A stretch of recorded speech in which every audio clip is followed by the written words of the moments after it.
আসসালামু আলাইকুম সম্মানিত চাষি ভাই বন্ধুরা, আজকে ভিডিও জুড়ে আলোচনা করব অরিজিনাল থাই পাঙ্গাস মাছ পুকুরে চাষের পদ্ধতি নিয়ে।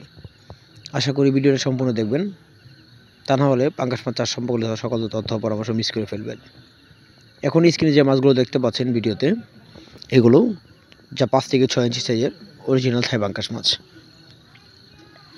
আর অরিজিনাল থাই পাঙ্গাস মাছ আপনারা কীভাবে চিনবেন? মূলত সাদা রঙের বাদামি কালার থাকবে, লেজ কান্তা, এগুলো অরিজিনাল থাই পাঙ্গাস মাছ চেনার উপায়। তো থাই জাতীয় পাঙ্গাস মাছ চাষের এখন যদি আপনারা পুকুরে চাষ করেন, সর্বপ্রথম খেয়াল রাখতে হবে আপনাদের ভালো একটা পুকুর। যেমন ভালো পুকুর কেমন হতে পারে, যেমন পুকুর আয়তন বেশি হতে পারে।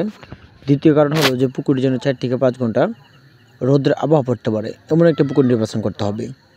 পুকুরের পানির গভীরতা 5 থেকে 6 ফিট থাকতে হবে, বা তার থেকে বেশি যদি থাকে তাহলে মাছের পোনাগুলো পুকুরে চাষ করতে পারেন।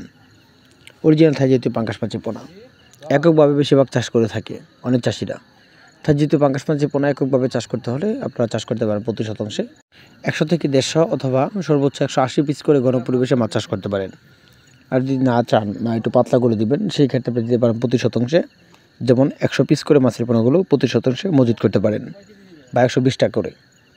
অরিজিনাল থাই জাতীয় পাঙ্গাস মাছের খাদ্য বাসমান ফিড খাবার যেরকম বাজারে বিক্রি করা যায় বা বাজারে বিক্রি করতে দেখা যায়, অরিজিনাল থাই জাতীয় পাঙ্গাস মাছের খাবার হলো যে বাসমান ফিড, যা মেগা, এশিয়া, নারিশ, এরকম বিভিন্ন ধরনের খাদ্য রয়েছে।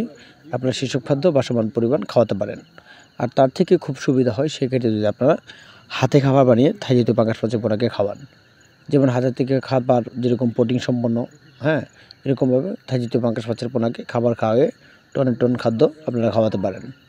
অরিজিনাল থাই জাতীয় পাঙ্গাস মাছের পোনা আপনারা ছোটো অথবা বড় যে কোনো সাইজের মাছের পোনাগুলো আপনারা আমাদের কাছ থেকে নিতে পারেন। আমাদের এখান থেকে সমগ্র বাংলাদেশের যে কোনো স্থানে মাছের পোনা হোম ডেলিভারির মাধ্যমে বিক্রয় করা হয়। তো ধন্যবাদ।